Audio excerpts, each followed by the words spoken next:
Afternoon, good evening, everyone. This is update for March 10, 2022.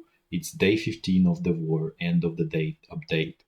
We would like to do a short discussion of the naming convention as more people joined and probably they're not familiar with the naming convention that we're using here.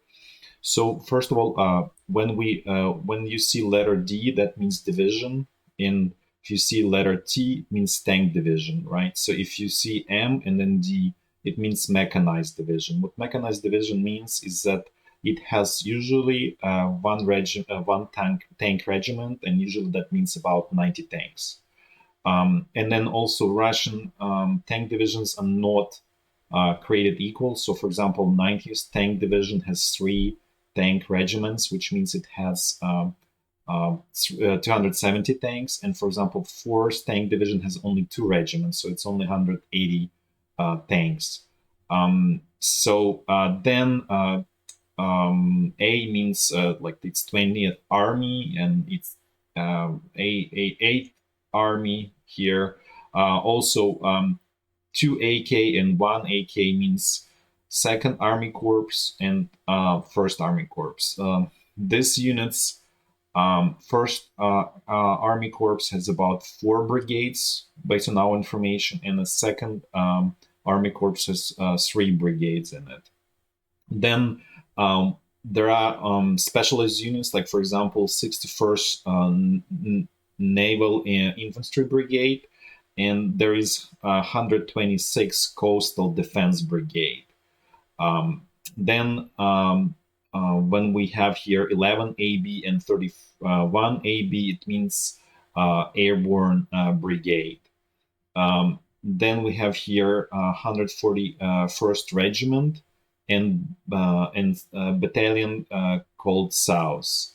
So this is what we call Kadyrov troops. This is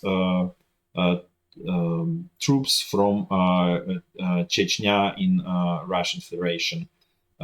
Sober and Kadyrov troops are really just militarized police, basically, in very simple terms.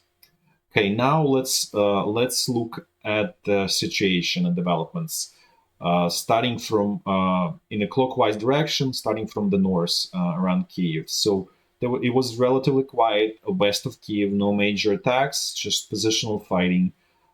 There was east of Kiev, there was, we believe it's still probing attack by the 6th tank regiment of the 90th Division to attack Brovary, which was repelled with some losses to the 6th Regiment, but it's more of psychological losses. And we'll discuss it later when we're going to look at the end at the situation there.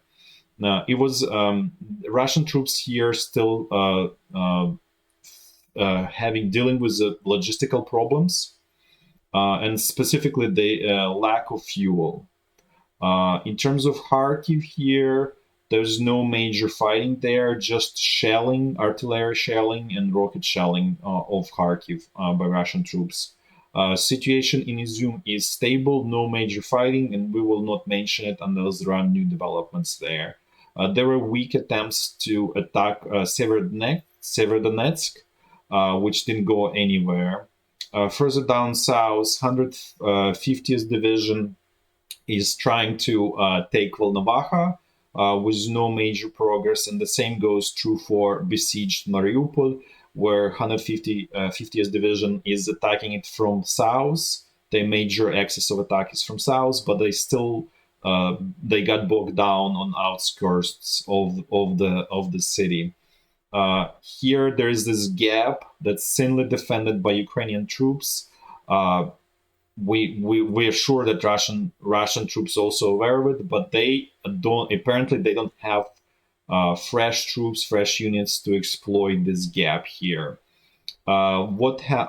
If we go further to Mykolayiv area, there were no attack on Mykolayiv today. However, Russian forces sent scouting troops north. They came almost towards the border between Kherson region and Dnipro region. We don't know where they're gonna get stopped. We're sure they're gonna get stopped because it's just scouting troops, just to see just to kind of probe and explore defenses up north. Now let's move. Let's look at Kiev. So here, as we discussed, there is nothing major going on the west. On the east, there was attempt, as we discussed yesterday, to attack Ukrainian forces in Brovary by the 6th Tank Regiment of the 90th Division. Their attack was repelled with meaningful losses to Russian troops. However, the most important significance of it was psychological, as the commander of the 6th Tank Regiment got killed in this attack. That's it for today. Till tomorrow. Thanks for watching.